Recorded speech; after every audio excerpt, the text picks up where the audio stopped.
Transport Minister Mbulula is expected to address the taxi industry in Cape Town. This follows a deadly taxi war over routes. More than 20 people have been killed since the dispute between the CATA and CODETA associations started. eNCA's Ronald Masinda following developments for us, joining us now live on the Midday View. Good afternoon, Ronald. What is the latest you can tell us about the efforts to bring peace in the taxi industry in the Western Cape?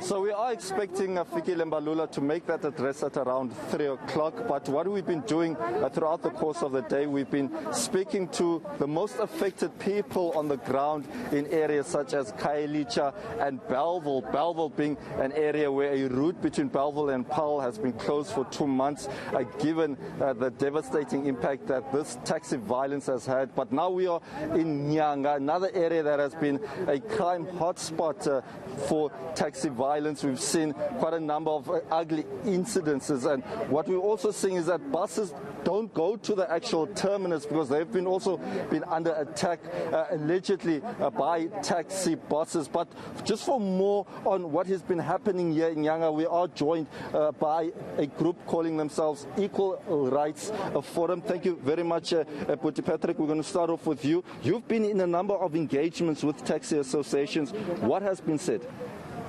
Well, so far, what I can say is that there has not been any agreement reached regarding this issue.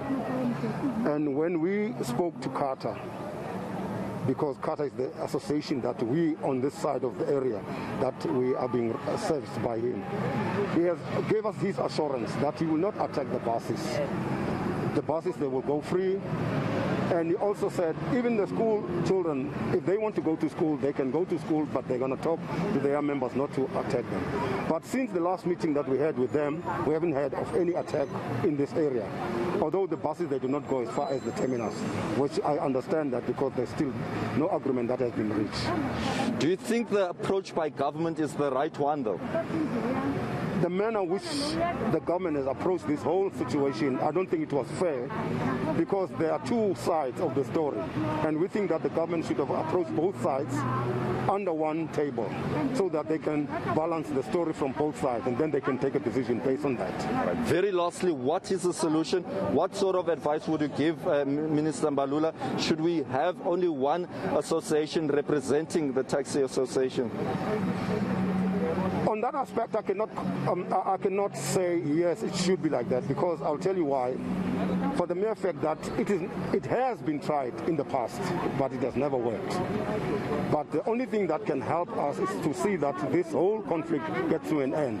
And the only way that this conflict can get to an end is by engaging two organizations together with the structures, with the local structures around that, so that we can see where can we meet each other. Because this thing, it really causes a lot of stresses amongst the community. All right. Thank you very much indeed, Mr. MWANDA, for your thoughts.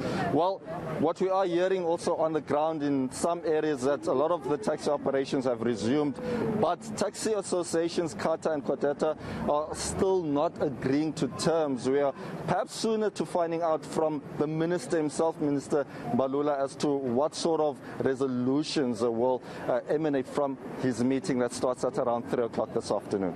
Thank you very much, Ronald Masinda. They're on the ground in Cape Town. We'll have to find out what new efforts will be put in place to end that taxi violence in the Western Cape this afternoon. Hopefully there'll be some kind of a new way forward.